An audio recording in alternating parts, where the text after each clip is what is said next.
Thank you, Wayne. Welcome, everybody. I'm really glad you're here. I figured I should start by telling you a little more about myself and how I kind of got on this path. So I am a licensed clinical social worker and certified school social worker. I am originally from the Philadelphia, Pennsylvania area, specifically an area called Lower Merion. And now, since September, I live in the Atlantic City, New Jersey area, where I have a practice called Ride the Wave Counseling in Linwood, New Jersey. And I also operate a summer camp for boys who are between 11 and 15, and that's called Summer Trip Camp, and that's based in Margate, New Jersey. And my other big job is I'm a dad to a now 21-year-old son who I adopted as an older child when he was 8. I adopted him on my own. My son's name is Austin. And like many kids who had a rough start to their life, Austin had significant struggles with emotional regulation, understanding how to navigate play in social situations. And that was really the antecedent for my interest in social skills. When I started looking around in the area for resources to help him with his social skills, everything I found in the area, we were still living in the Philadelphia area at the time, everything was geared for kids with autism, or the other things I found kind of took this one-size-fits-all approach where, kids were grouped together regardless of their cognitive ability or social learning needs. And what I was seeing was a lot of teaching scripted behaviors. So things like, how are you? I am fine. What do you like to do? That kind of thing. And the other thing I found was there was, art therapy, which, teaching social skills through art therapy, which was using a lot of abstract analogies and that, to teach social concepts. And that was way too abstract for my son. He's very concrete, as I'm sure some of your sons are as well. So that's when I decided I needed to kind of figure this out on my own. And I discovered Michelle Garcia Winner, who created social thinking. I stumbled across it and I said to myself, wow, this is not only great, but this is what I'm supposed to be doing for a career. So most of my career has been spent working in schools and creating and running summer camps. Over the years, I've done training in executive function skill development, treating anxiety in kids, training in sexuality and relationship education. I did the social thinking clinical training program at the Social Thinking Clinic in California. And my most recent interest is in gender-based brain differences. And I was drawn to that by the work of Dr. Leonard Sachs and Dr. Michael Gorian, who have amazing books for parents on these topics. And my next venture is I'm going to start the Gorian Institute program to become a Gorian Institute certified trainer on this topic. So what I do has evolved out of what I identified as needs that weren't being met. And there's really no one place where you can go to get all this training. It's something that I put together on my own, which is why I don't know other people who do exactly what I do. That's the number one question I tend to get is, do you know somebody in my town who does what you do? So the other thing I wanted to mention is that, I do think that there's people around the country who do great work. And those individuals, they're few and far between. And realistically, most of them are on the East and West Coast. Not to say there's not people in the rest of the country. I just don't happen to know them. As for specializing and working with boys, that happened organically. One of the things that I came to realize through teaching social skills was that this is a field that is probably 90% women, while the vast majority of individuals who receive help for social skills are boys. And what I found was that a lot of boys who had attended social skills groups, they were being taught to break what I call the male social communication template. And essentially what that means, to put it bluntly, is that they were being taught how to communicate like adult women rather than learning how to be more relatable to their same age peers. So when I started talking about this, when I was presenting at different conferences, it resonated with the moms in the audience. They started sharing their experiences with me and would tell me things like, I saw my son go up to a group of boys and say, may I join you? And I know that's not how little boys talk to each other, but that was what he was taught to do in his social skills group. As for my son, I remember one time I watched him, I think we were at like wrestling practice when he was, maybe 8 or 9, and he was trying to engage with a group of boys and he kept saying, excuse me. And I said to him, Austin, you don't need to say, excuse me. You just go up and enter the conversation. That's the kind of things I'm talking about. So the other reason I went in this direction of specializing and working with boys was because many parents shared with me that their sons had an adverse reaction to participating in therapy because the therapist would try to get them to talk about their feelings week after week, but also because the therapist didn't truly understand ADHD, which is the number one thing I hear from parents, which is we tried therapy, It was a waste of time, and my son hated going. So here's what I want you to understand. Therapy, was not designed for boys, okay? The whole idea of sitting across somebody for an hour who asks you how you're feeling or tries to get you to talk about feelings, that's not the way the male brain intuitively operates. That definitely works for some boys, but not for all. The other thing I think we need to talk about is that therapy was not designed to address ADHD. So when I talk about, when people say to me, what do kids with ADHD need in therapy? And, obviously the answer varies because everyone's an individual. But at the end of the day, what I say is if your son has lagging emotional regulation skills, lagging executive function skills, lagging social cognitive skills, then what he needs is somebody to teach him skills and strategies to compensate for those lagging skills, not simply talk about feelings, or process some, adult perceived, challenge, such as like a divorce from 10 years ago, something like that. The other thing I will tell you, in terms of therapy is that boys often do better with talking when there's movement involved or when they're not required to make direct eye contact. So I very rarely do we're going to sit across from each other thing and talk. We're playing a game. We might be outside. If we're working on, curriculum, we're doing that. But I never kind of do the thing where you're kind of expected to sit there and be quiet, the whole time. And one of the things, sadly, I have to tell parents before they come to see me is I say, please do not tell your son you're going to a therapist, because so many of the guys I see have had these adverse experiences in therapy. And if they hear they're going to a therapist, they come in defensive expecting the same. So I tell parents, I say, just say you're going to like an ADHD guy or, an ADHD coach, that kind of thing. So the other thing people ask me a lot is, what should I look for in terms of getting my son help?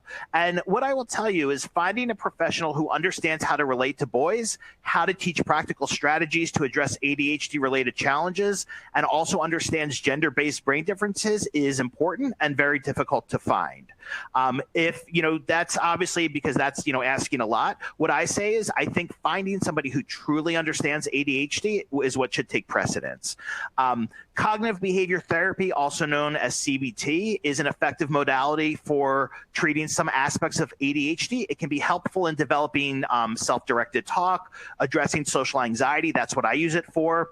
It can be helpful in, addressing poor self-esteem, depression as well. One of the things I want to also say is that I always explain to people, to me, ADHD is a learning issue. It's not a mental health issue. It's a learning issue that can have a mental health component, but at the end of the day, it's a learning issue. So if you need to learn how to, develop, better social skills, better executive functioning skills, we have to address that by teaching you, again, these things that you're lacking. And therapy isn't, or traditional talk therapy as it's known, is not about, teaching, right? It's about processing feelings and those kind of things. So the other thing I want to mention is that for myself, the work that I've done training in with social skills, executive functioning, that doesn't come from the mental health field. It actually comes from the speech language pathology field. So I always say that my professional community is speech language pathologists. It's not mental health professionals. Really, the only thing that I tend to use from the mental health field is cognitive behavior therapy. Everything else I use came out of the speech language pathology field. Okay, so I wanted to explain what social learning challenges are. Social learning challenges is a term created by Michelle Garcia Winner, the creator of social thinking. And it's the concept that many kids with ADHD and related challenges, so Aspergers, autism, even kids with, with some learning differences, attachment issues, they don't learn social information intuitively. And these core skills that don't develop intuitively are outlined in what's called the social thinking ILAF model of social cognition. And if you go to the social thinking website, which is socialthinking.com, and just type in ILAF model, that an article will come up. So I want to focus on the most common social learning challenges in kids with ADHD that I see. So number one is perspective taking.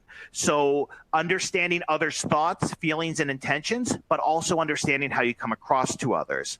The next one is what's called gestalt processing, or getting the bigger picture, meaning how do you take different pieces of information, put them together as a whole, and make meaning of them? So the other aspect of this Gestalt processing or getting the bigger picture is if your son has difficulty with reading comprehension, it's because he struggles with this aspect of executive functioning or this social learning challenges. It really kind of crosses into both. So for instance, your son might read a chapter and he might only remember small details or irrelevant details. It's because he has difficulty inferring what's the bigger picture from this chapter or extracting what's important. Okay, that can also happen in conversations. So I see a lot of guys who give too many details when they talk, or they give irrelevant details. And in those cases, what I have to teach them is, how do you share information with somebody? Number one, in a narrative format, because that's also difficult if you have difficulty with getting the bigger picture. But how do you give the right amount of information and relevant information? Other guys I see give too little information, but usually the issue is more giving too much information or irrelevant details or telling the story in a disorganized format. So the other area where we're getting the bigger picture comes into play is with writing. So a lot of kids with ADHD can do okay with creative writing, but when they're given a writing assignment that's structured, they really struggle because their brain makes it hard for them to organize how are they going to put their thoughts down on paper, and then again, how many details do I share and what's important here. The other aspect of this, so this is a big one, is with what we call situational awareness or reading a room. So essentially what that means is how do you go into an unstructured situation, figure out what's happening, and figure out what you should be doing based on the context of the situation. All right. So what I always, and let me actually talk about the last one. The other one is using humor appropriately. A lot of kids with ADHD, they have a great sense of humor and they can understand their own sense of humor, but they have trouble understanding other people's sense of humor. They also have difficulty knowing how to use humor in the right context and with the right people. So that's something that has to be taught. And the other aspect of that is what's called human relatedness. So relating to others' emotional experiences. So for example, if I tell you something sad, I want you to respond a certain way. If I tell you something enthusiastically, I want you to respond a certain way. If you don't know how to do that, it's going to be hard for us to relate to each other because you're not responding to my emotional experiences, either with a comment, a question, and so on. If we were kind of to look at these social learning challenges on a pyramid, the foundation of this pyramid would be the perspective taking piece. Okay. So moving on to moving on to the next slide. I wanted to talk about why it's difficult to address social learning challenges. So number one, historically, social skills groups, which came out of the speech language pathology field as a way to help kids with autism develop what's called pragmatic language, so really the social skills groups were not designed specifically for kids with ADHD. So what happens is a lot of social skills groups, both in school and outside of school, they teach scripted, socially appropriate behaviors. The other issue is that, kids with ADHD are often placed into these one-size-fits-all social skills groups, like I mentioned before, with kids who have more significant social learning challenges, different cognitive ability, and that doesn't work when you group kids together who have different learning needs. One thing I wanted to mention real quick, Dr. Russell Barkley, who I think most of you here probably know, has said that social skills groups for kids with ADHD are an abysmal failure.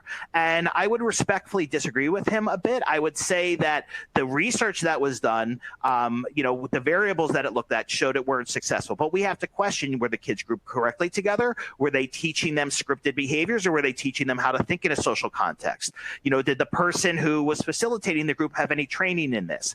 One of the things I want to mention is that this field of social learning is a relatively new field, and there's no kind of credentialing body for it. There are no requirements. My joke I tell people is, in order to teach social skills, the requirement is, in order to run a social skills group, the requirement is that you have a pulse. All right. So what we need to address is kind of not surface skills, but what we have to teach is how to think in a social context and address these core learning issues that have not developed intuitively. So learning to understand others' thoughts and feelings and how you come across to others, developing an understanding of the bigger picture and improving situational awareness, learning how to relate to others' emotional experiences and use humor appropriately, and also learning how to ask for help and ask for clarification. So a lot of kids with ADHD, they have difficulty identifying when they're struggling or something's not going right, and self-advocacy is not always their strong point. So that's why it's really important that we teach this. In the picture you see here, that is a thought bubble I use when I'm working with kids. So what I do is I hold that thought bubble above my head. I write on it and I hold it above my head without saying anything. So if we're playing a game or having a conversation, I just do that. And I don't say I'm stopping to do this. I just hold it above my head because I want them to see what I'm thinking. So in this one, I wrote, Ben is being an information informer. And the Z's mean like I'm sleeping because I'm bored. So information informer is a term. I don't think it's any I don't remember if it's in any of the social thinking books, but I took it from Michelle Garcia Winner. And it's the idea, being an information informer is when you talk at people and you have one-sided conversations about your interests. And the opposite of that, on the other end of the spectrum, is being a social relator, meaning you're relating to others' emotional experiences, you're showing an interest in others, you're talking about things both of you can talk about. So with this, what I did was, when this boy was, just kind of talking at me and rambling on, instead of saying, hey, I'm getting bored, or, we're not having a two-way conversation, I hold up the thought bubble above my head. And the way I frame this is I say, in real life, other people are going to have thoughts about you and they might be bored with you, but they're not going to express that because they're trying to be polite and be respectful of you. And the older, kids get, the less likely they are to say things like you're boring or I don't care about this, So that's why we have to teach how to infer what others' thoughts are based on our words and behaviors. Okay. The other thing I want to mention real quick is that there's a difference between having social anxiety, which is not uncommon in kids with ADHD, and social learning challenges. I use cognitive behavior therapy to address social anxiety. And one of the things I want to mention is that social anxiety is often mistaken for social learning challenges. The reasons why are because boys do not articulate social anxiety. Most do not. They don't even have the language to say, I have social anxiety. And people who are not, really trained in this, they assume that, if you kind of are on the fringes socially, the reason why is because you don't know how to engage, where really it might just be that you have social anxiety. So one of the things I always need to parse out when I meet kids is, do they have social anxiety? Do they have social learning challenges, or do they have both? If they have both, social anxiety always needs to be addressed first. All right. The reason why is because if you are so anxious that you can't engage with others or try things, then that's not going to be really helpful. And I can tell you, I have seen kids who have spent years and years in social skills groups, and they really didn't need it. What they needed was to have their social anxiety addressed. Okay. So with executive functioning, I want to talk about that a little bit. What I focus on is teaching skills and strategies to help develop independence. Because at the end of the day, what we know is it's not your grades that make you successful in life. It's your ability to form social relationships and manage your life independently. So areas I work on are developing self-directed talk, which is lagging in kids with ADHD, improving nonverbal working memory, which is your ability to picture things in the future, moving from being what's called prompt dependent towards independent. So prompt dependent means if you are telling your son, take a shower, do this, do that, right? Then he is prompt dependent, meaning he can't do things without prompts. And essentially you are acting as his executive functioning. So what we want to teach is, how do you move towards being independent? The other area I work on is improving motivation and resiliency to persevere through non-preferred tasks. And I tell kids, I say, my concern is not your grades. My concern is that when you graduate school, that you're going to be able to function if you go to college or start a job and whatever. In this picture here, what you're looking at is a strategy I use to help. It's called backwards planning. I learned it from Sarah Ward and Kristen Jacobson of Cognitive Connections. And this is about, you start with the end result in mind and visualize what you want the end result to look like. And then we plan backwards from there in order to complete a task. So how you can help improve your son's executive functioning. So number one, we have to create scaffolding to help teach new skills and shift responsibility from you to your son. We have to put parameters around screen time, because that's a big variable here. So the recommended amount from what I've read is, no more than an hour during the week, no more than 2 hours on weekends. And that includes the phone, by the way. The other thing that really helps develop executive functioning is unstructured play and hanging out time that is not directed by an adult. That is one of the best ways to develop executive functioning. And unfortunately, so many kids today are not going outside and playing outside or hanging out with friends. They're inside on video games.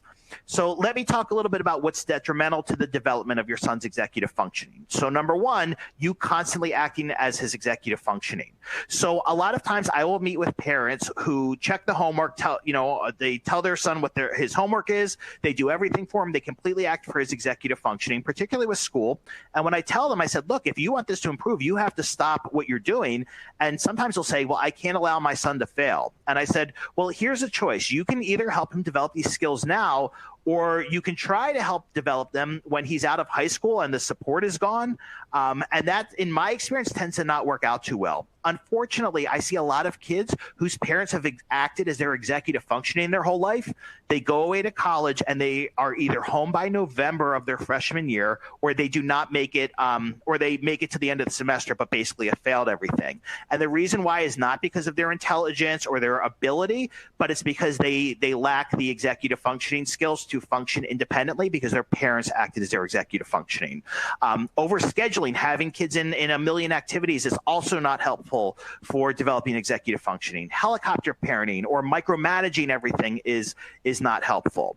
And the other thing, I see a lot with the guys I work with is that they become very skilled at learned helplessness. So they try to do something new, they get frustrated and they say, I'm stupid or I can't do it. And then their parents say, oh, it's okay, honey, I'll do it for you, And what they learn is that if they act helpless, they will have an adult do something for them, or they learn how to get out of non-preferred tasks. And that also is not helpful to developing executive functioning. So, giving your kids chores to do, free play, kind of really basic things are the ways to develop executive functioning. And unfortunately, again, it's the ways that we're moving away from in our society. So the other thing I want to tell you real quick is that the way I kind of sell executive functioning to kids is I say, this is about you having more time to yourself. And I said, if you can be flexible enough to use the strategies I'm going to teach you, you will have more time to yourself. Okay, so one of the questions I hear in my Facebook group and from parents a lot is, why is it so hard to find help, given the prevalence of ADHD? So here's what I want you to understand. Number one, mental health professionals, including myself, in graduate school, get little to no training in ADHD. They get no education or training in addressing ADHD-related challenges or gender-based brain differences. And just to give you some context with this, I did a training for mental health professionals in the Philadelphia area last year, and I asked them, how many of you, by a show of hands, had any training in ADHD? Out of the 44 people there, only one raised their hand, and she was a neuropsychologist. So I think that says something. Another reason why it's hard to find help is, many executive functioning strategies, as I've seen in books, they're not visual enough for this generation and they're not kid friendly. So how do kids of this generation learn things? They go on YouTube, right? So if you're not doing things that are visual and kid friendly, they're most likely not going to use them. The other thing I can tell you I see a lot is that a lot of executive function or ADHD coaching focuses solely on academics, and it works fine for highly academically motivated individuals or kids with a really mild profile, more inattentive profile with ADHD. But for kids who are not academically motivated and kids with a more hyper impulsive profile, it doesn't always work that well. In terms of why it's so hard to find help with social skills, well, number one is the reason I mentioned, is that there's no requirements to teach social skills.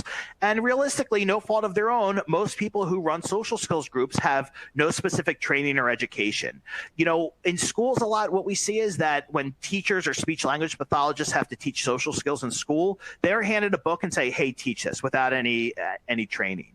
And again, the last piece is that, and this is a conservative number, that, about 90% of the individuals who teach social skills to boys are women who very understandably have never been part of a male peer group, and they don't necessarily understand the nuances of male-male social communication. That being said, I want to be really clear that women can absolutely teach social skills to boys and can teach boys how to be more relatable to other boys, but they have to learn this stuff. And I do know women who are great at it, by the way, I want to add here. Okay. Oh, in this picture, this is about how guys make small talk. So one of the things I was learning a lot was that a lot of kids were in social skills groups were asking other boys things like, "What are your hobbies?" And what I find is a lot I have to unteach kids things that they learned in social skills groups, and I teach the concept of small talk and how do you make small talk specifically with guys. What kind of questions sound natural and organic to ask? So such as, what games do you play? What YouTubers do you watch? Have you seen this meme? Those kind of things. Okay, so in terms of where do you start and what do you address first, I'm going to tell you what takes precedence for me. So number one is start by educating yourself through the wonderful resources of things like ADDitude magazine, and they post so many good articles, on a daily basis. And the other thing is I think you really need to educate family members and other people who might not fully understand ADHD, because in my experience, ADHD is often seen as a character flaw by people who don't get it, and by professionals who don't really get it, it's often seen as a parenting issue or a family dynamic issue. So what takes precedence for me is, number one, addressing social learning challenges, because improving social competency is a very slow and long process. And to be honest, it's one I find parents get very impatient with. And here's what I explain to them. If you have a 12-year-old, okay, and there's these certain, skills that your son has not developed intuitively in 12 years, I cannot teach him those skills in 3 months. Here's the analogy I use. It's like saying to somebody, okay, I'm going to teach you trigonometry, but I expect you to learn, but you have no background in math. You don't even know how to add single digits, but I expect you to learn single digit addition all the way up to trigonometry within 3 months. It's not realistic. This is a long process. Okay. Developing resiliency to persevere through non-preferred tasks and solve problems independently is a huge one for me. And developing age-expected independence. So again, moving away from prompt dependence towards independence. This picture here is from a group I do called How to Hang Out, and that's for guys in middle school. For those of you not in the States, about ages 11 to 14. And what we do is exactly what it sounds like. We learn how to hang out with other guys. So it's not a social skills group. We're not sitting around role-playing scripted behaviors. We're learning how to do things. So in here, the guys were learning how to make grilled cheese, and I throw some executive functioning work into this, but I don't tell them that. So the whole idea is that you learn how to have fun and develop some independence in an unstructured social situation. And my role in this group is I do a lesson, based in social thinking concepts. And then my idea is I pull back because I don't want to be directing the conversation. I don't want to be prompting. I only intervene when necessary. So just a few things that I want to talk about, what I do and what I have coming up. So you are more than welcome, if you're not there already, to join the ADHD Dude Facebook group I have. It's a really great community. I post videos and information pretty much on a daily basis. I'm also going to have an online course coming out for parents called Executive Function Crash Course. And I'm going to have another one called Social Skills for Boys that is also for parents. One thing I want to clarify is that the work I do around executive functioning and developing independence, that is, both for boys and girls. It's not male specific. The work I do around social skills is male specific. And the reason why is because I don't have the experience of growing up as a girl. I don't know what that's like. So is there stuff that I teach that is relevant to girls and could be? Absolutely. But at the end of the day, I grew up male. My friends were male. And that's what I think I have a unique skill in being able to teach, because again, I'm one of the few guys in this field. I also offer online parent coaching. I do not do much online work with kids because I just find it's not effective for a lot of them. I do have some guys I work with online, but I won't do it, with ones who are younger than 11, just because it's difficult for them. In the summer, I do what's called summer trip camp, and it's a day camp. We also do an optional overnight trip, and really what we focus on is building executive functioning and social thinking skills and independence through an active program. So there are no academics at all. We work on things like learning how to conceptualize time, improving nonverbal working memory, or your ability to think ahead into the future, planning things out, learning how to be flexible for the sake of being part of a group. And we're out every day. We'll go to the beach, and it's a lot of fun. And the whole idea, again, is to learn these skills while being active and learning them experientially. And then I have my private practice, Ride the Wave Counseling in Linwood, and that's separate from my ADHD Dude coaching practice, which is online. So you are welcome to sign up for my mailing list to be notified when my course is released, and that's ADHDdude.com. And you're welcome on social media. It's ADHD Dude on Facebook and YouTube, and on Instagram, it's the ADHD Dude. And again, I like to post things about different strategies I do in sessions with kids and just basic all-around concepts that are helpful to parents as well. So one of the things, some of the challenges I wanted to talk about that parents face in helping their sons is, number one, as I mentioned at the beginning, a lot of the kids I work with have had sometimes multiple unproductive experiences with therapy. And then many parents, they say, okay, we're not doing this again because they're kind of led to believe that, all therapy is the same, so it won't be helpful.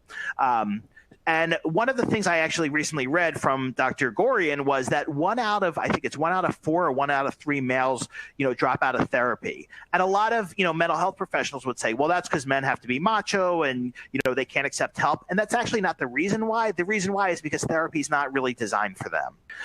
The other thing that challenge I find is when parents become impatient, that progress is not happening at a speed they want. So they become frustrated and then say, we're done with this. Another big issue I find is not knowing what questions to ask professionals.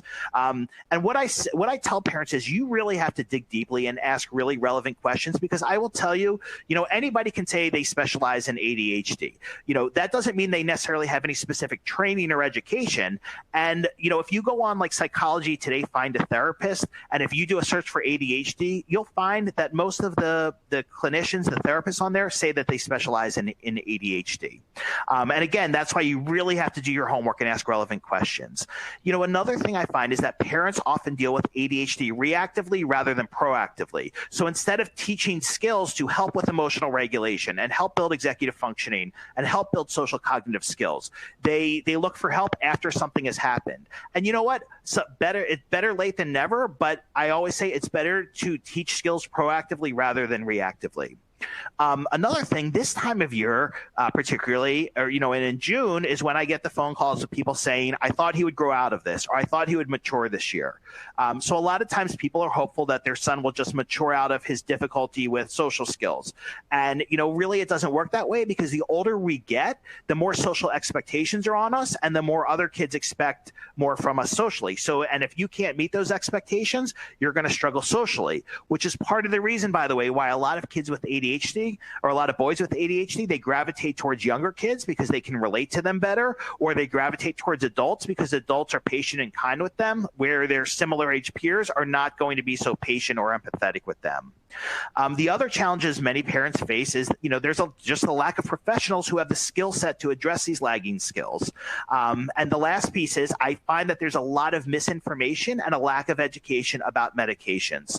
And one of the things I really want to emphasize, and I tell parents, is that if you have questions about medication, please consult a licensed physician. Please do not go on Facebook or go in, ADHD groups and ask people for opinions about medication. Because what I see a lot happening on social media is other parents respond with misinformation or opinions about medication that are not based in facts. Everyone is unique. Every kid responds to medications differently. And that's why it's really important to consult with a licensed physician rather than people who are not, licensed medical professionals.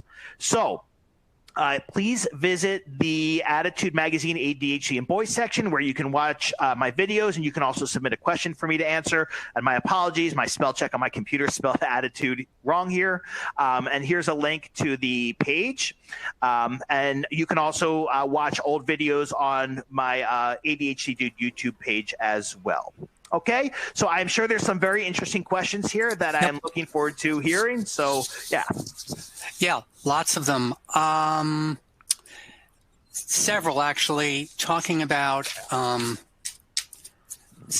child exploding when he loses at a game, and it's sort of turning off his peers. There's unhealthy levels of competitiveness, and the peers sort of react, as you would imagine, not too well to the outbursts. So these parents are looking for tips on how to calm down their child or give him perspective on his over-competitiveness. Yeah. So one of the things I will say is, in my experience, when kids are in organized sports and they are emotionally reactive, a lot of times other boys will have more leniency for that than they would at, like, for instance, during recess during a game.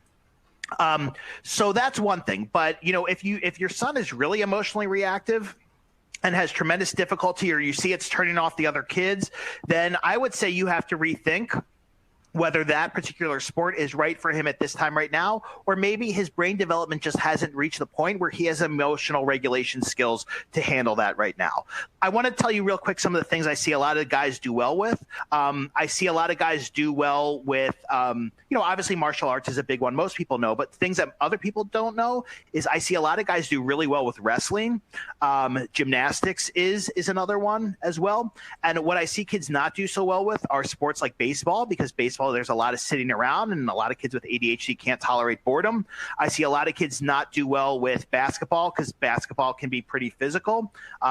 With hockey, ice hockey, I see some kids do well with.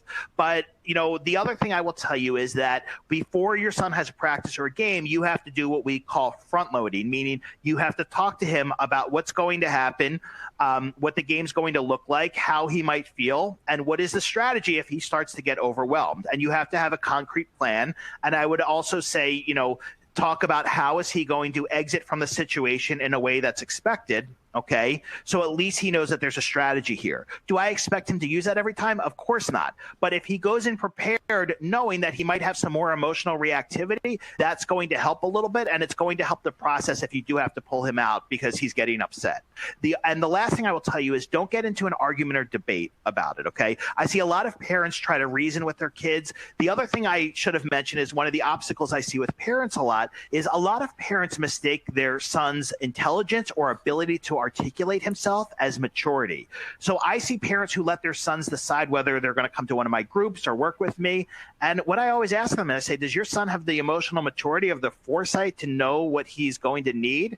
And sometimes that resonates with parents and sometimes it doesn't. But the biggest thing here, kind of going back to this, is to not engage with an argument or try to reason with him when he's upset, because he cannot learn when he's upset or agitated. Mm-hmm. Mm-hmm. That's good advice. Several questions about ADHD medication, and they're saying, could that be the source of social anxiety issues? Okay, so that's a good question. I don't want to address that because I am not a licensed physician. I cannot give medical advice. What I can tell you is in my experience, social anxiety develops two ways. It either develops from a kid who's just naturally anxious and has always been anxious. And as we know, there's about 30% of individuals, roughly, who also present with anxiety as well as ADHD. Then there's another group I see of guys with more like a hyperactive impulsive profile who, have a lot of negative social experiences. And when they get to high school around 15 or 16, they tend to quiet down a bit. But what's happened is they've had so many negative social experiences that they develop some social anxiety, because it's hard for them to recognize that other kids are going to respond better to them. So they just have kind of retreated into themselves because they don't want to, be shamed anymore like they were when they were younger. Mm-hmm. Several questions about cognitive behavior therapy. First, could you just give a thumbnail description of what it is? Some people don't know. And the second is, how is it used to improve social skills in boys? Okay, so cognitive behavior therapy, the whole idea with it, and really what I would suggest is read online, because I can't, do it justice by explaining it. But it was developed by Aaron Beck at the University of Pennsylvania, and the whole idea with it is that we have thoughts that lead to feelings, and then those feelings lead to actions or lead to some kind of avoidance, and that you can learn to change your thought process by learning to speak to your thoughts. One thing I do want to mention is that CBT can be tricky with kids with ADHD because they lack self-directed talk. So that's one of the concepts I really teach is what I call using your inner coach, that self-directed voice in your head, because that's lagging. And inner coach is a term I got from Leah Coopers, who created Zones of Regulation curriculum. But we have to teach how to use that voice to your advantage. And in terms of with social skills, like let me give you an example. So a lot of social thinking, the social thinking material looks similar to CBT. So for instance, there's something called a social behavior map, where we look at your behavior in the context of the situation and whether it was expected or unexpected. If your behavior was unexpected within the context of the situation, then we talk about how did others respond to you. Okay. And then we talk about how did others treat you based on, or I'm sorry, we talk about if your behavior is unexpected in this situation, what are others' thoughts about you? Then how are others going to treat you based on their thoughts about you? And how are you going to feel about yourself based on how you're treated? So really, we're kind of breaking these concepts down and kind of looking at it, as this template of, others' perspective and how they're going to treat you and relate to you as a result. It's something that I could talk about forever, but what I just want to clarify is that CBT is not designed to address social learning challenges, but it can be helpful definitely in addressing social anxiety and addressing different kind of what we call thought distortions, which are also very common in a lot of kids with ADHD. And again, if somebody is interested in this, they can learn more. You can watch my videos and also go to the Social Thinking website. Mm-hmm. Yeah. Yeah, a lot of buzz about being prompt dependent. Can you give an example of how you work with teens on moving from being prompt dependent towards independent? Sure. So I'll give you an example. This past week, I saw a boy who's 15, and he is completely prompt dependent. His mother manages every aspect of his life, from getting up to making lunch, to telling him, what to do, telling him what he has for homework. And, this is the example I was thinking of. I said to them, so where does the release of responsibility happen where you stop acting as his executive functioning and he starts acting as his executive functioning? And the reason why I asked her that was because she said to me, I can't let him fail in school. And she's a teacher. I completely get where she's coming from. And what I said was, his grades are not an indication of his ability or your parenting. Unfortunately, I think we have to kind of look at the bigger picture of this as well, is that, schools aren't teaching necessarily, they're not teaching independence, or they're not teaching how to go from prompt dependence to independence, because a lot of supports put in place by IEPs and 504 plans, they're all about prompting. Okay. So what we have to do is we have to focus on this, again, this release of responsibility. So, and I have a slide in here about it. So we go from, we have to create scaffolding, which is basically an outline how to do something. And visual scaffolding is best. And we talk about, okay, you're going to watch me do this, then we're going to do it together, then I'm going to help you if needed, and then you're going to do it on your own. And that's how we move from prompt dependence towards independence. The other way is we have to put strategies in place to help develop self-directed talk and nonverbal working memory. And those are the things that I'm actually going to cover in my executive function crash course, the most common strategies that I teach families for that. Mm-hmm. Believe it or not, lots of questions about kids having what they call motor mouths. They're talking constantly, and they're concerned, the parents are concerned that their kids are really turning off their peers by just flooding them with whatever thought comes into their head. And they're just saying, how does one go about sort of limiting that? Yeah. So what I'm going to tell you is the way you start with that is by sharing your own internal dialogue. So for instance, if your son is having a one-sided conversation with you, he's talking at you about Pokemon or Fortnite or whatever, you have to say out loud, I'm feeling kind of bored with this conversation because you're just talking at me and telling me facts about things or talking about your interests. And, we're not really talking about things that we can both talk about or we both enjoy. And one of the things I want to tell you is a lot of parents, when I say that to them, they say, oh, I don't want to do that. I don't want to hurt his feelings. And what I say to that is if you are worried about protecting your son's feelings when it comes to social, then you cannot teach him how to navigate socially in the most effective way because you're protecting his feelings. And really, either you can teach him this and he could be hurt by you, somebody who he knows loves him unconditionally, or he can be told by other boys to shut up or you're annoying. I'd rather he learn it from you because he knows that you have an emotional investment in him. So that's number one, sharing, this internal dialogue, and also asking him, instead of saying you're giving me too many details, ask him, say, do you think that, if you were talking to, one of your buddies right now, would they be interested in this conversation? So what that's doing, it's helping him develop self-directed talk around perspective taking, but also reflecting without telling him directly that he's talking too much. So, teaching, one of the things I always say is that teaching social is teaching accountability. We have to learn how to be accountable to others in order to interact with others. So please do not worry about hurting your son's feelings. And, again, you want to share your inner thought process with him so he understands what your perspective is. That's what will help him develop perspective taking skills. And it's even okay to say, so my thought is right now, or what I'm thinking right now is this. You're boring me. So, yeah.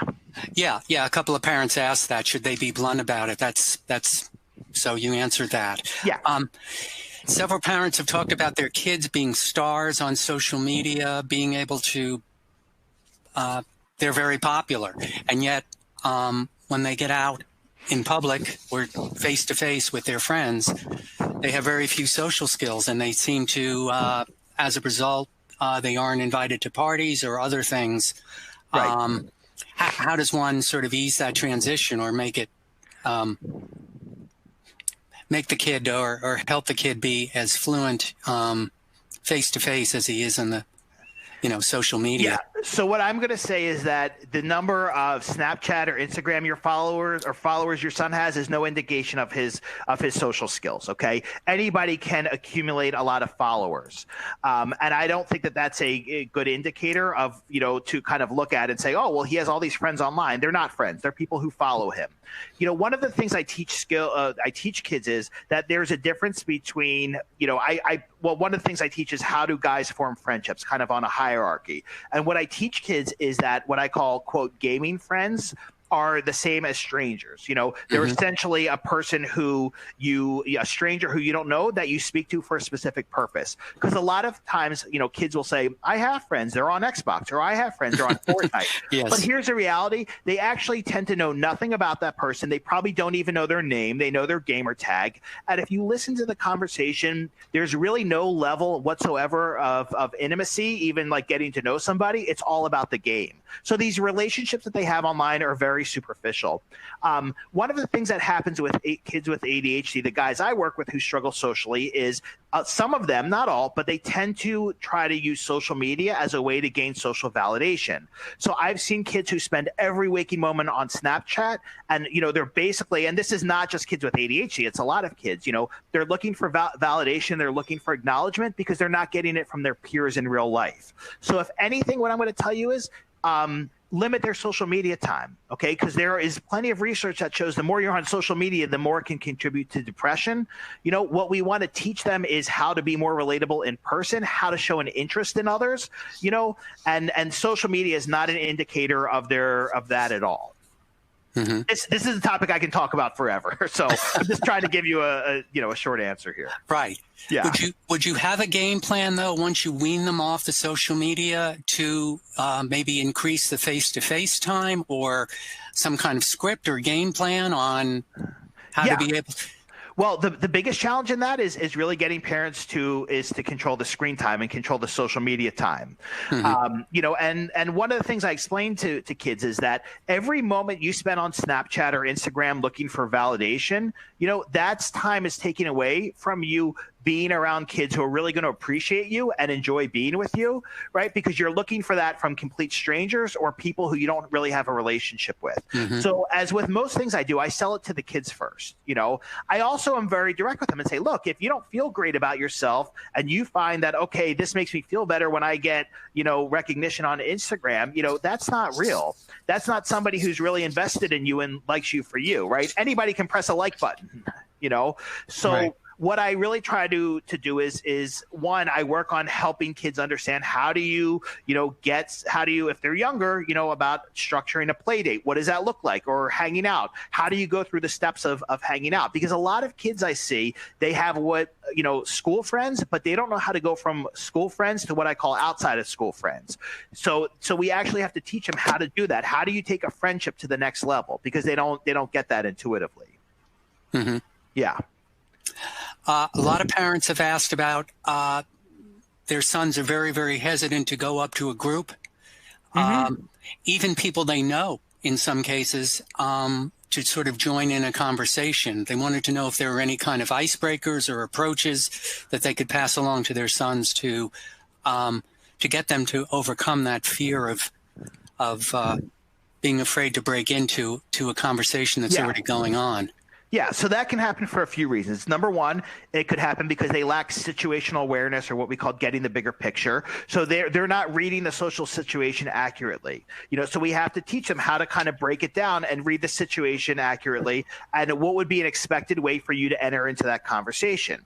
So that's one reason. Another reason could be social anxiety. And one of the things I want to explain about social anxiety is that the way you learn to move through social anxiety is putting yourself in uncomfortable situations that are a challenge for you and learning you can get through them, and then kind of reflecting on that.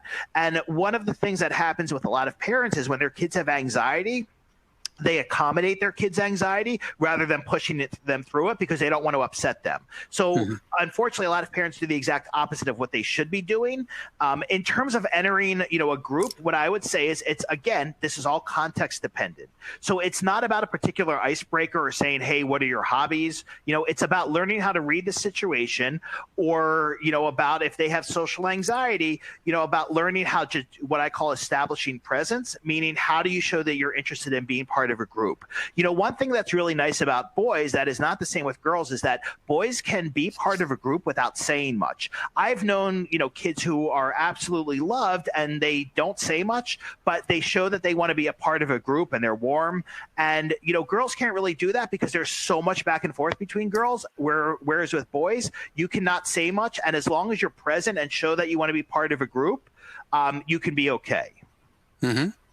So I guess the short answer is there's no one easy answer for this because it's so context dependent. Yeah. A mom writes, I have 2 sons with ADHD. One of them has an added layer of Aspergers. Do you have any adjustments to these recommendations that you just made for boys with Aspergers and ADHD? Yeah. So one thing I want to say real quick is I look at ADHD, Asperger's being on one long continuum. In Europe, people, we don't talk about 3 different types of ADHD. They talk about one type. And I think eventually we'll look at this as all on one long continuum. The variables that really kind of separate individuals with Asperger's or higher verbal autism are, number one, their level of anxiety, because they tend to be more anxious. But the other one is their level of social motivation. So that's really kind of a big piece here, because for kids with Asperger's, if they're not socially motivated, then essentially what we have to teach them is how to fake being interested in others. So for the sake of others, and that is not easy and it is not fast. Okay. And then again, if this is more anxiety based, we have to help them develop resiliency and learn how to manage their anxiety as well. Once again, several questions about what are some good questions to ask professionals about their experience with ADHD. Do you have anything specific? Yeah. So what I would just ask them directly, say, do you address executive functioning challenges? If so, how? If their answer is, well, I'm going to teach you to make lists, my answer is, I don't know if that's the best strategy, because in my experience, lists do not work for most kids with ADHD. They're not visual, and that's what I find a lot of what therapists tell parents is just make lists and hang up around the house. And most parents have found that, in my experience, that doesn't work. The other thing is I would ask is, how do you address the social piece? If they say, well, we'll role play, then I would say, okay, well, what about how do you teach that social interaction changes based on the context of the situation? That's the other thing I'd ask as well. If they're going to work on emotional regulation, I would ask them, what do you use to do that? What techniques do you use? Do you use CBT? Do you use DBT? Do you use zones of regulation or a specific program? What I'm always looking for is some, concrete examples of, rather than say, well, we talk about it and process the feelings around it. Yeah. So I think what you're looking for is specifics, really. Yeah. And I guess this would be the last question because we're running out of time, but this mom has a 12-year-old son, and she says, do you have any scripts or recommendations on how the son can possibly explain his ADHD and his behaviors to his peers? Yeah. So one of the things, to my whole point about why I don't like social skills groups and why they're ineffective is we don't ever want kids to follow scripts. What Okay. I do, I will tell you the first time I meet kids is I explain ADHD to them in a way that makes sense, because 99% of the kids I see have never had ADHD explained to them. So, and I explain it kind of as, your prefrontal cortex is developing a few years behind the rest of your brain, and it'll catch up eventually. And in terms of explaining it to other kids, what I would just really say is other kids don't want some in-depth explanation. What I'd say is it's the way my brain works right now, and it's going to catch up, but it's just not there yet. And that's what I always want to emphasize to kids, that ADHD is not your identity. It's not who you are. Okay. It's a description of how your brain works. Yeah. Yep. Well, I think the hour is up. That was terrific, Ryan. Really. Thank you. Really great advice. And thanks everyone who was here participating. I hope this was helpful. Yeah. There were several calls for you to come back and explain other stuff, so maybe we'll have to schedule that. I'd love to. In the future. Okay. Yeah. So thanks for being here again and sharing your expertise, and also to all of the attendees for being here. And once again, today's sponsor is Omega Bright. Omega Bright 70/10 MD is a proprietary high concentrate omega-3 formulation developed by Dr. Carol Locke while on the faculty at Harvard Medical School. It is clinically demonstrated to reduce anxiety by 20% in healthy medical students in an NIH-funded, double-blind, placebo-controlled clinical trial, and to reduce inflammatory cytokines, IL-6, by 14%. Order now exclusively at omegabright.com. And next week, we will have Dr. David Anderson talking about how to manage your teen screen time. And we could all use help on that front. So hopefully we will see you there. I will be tuned in. Okay. Have a good day, everybody. Thank you, everyone. Thanks for attending. Bye-bye. Bye.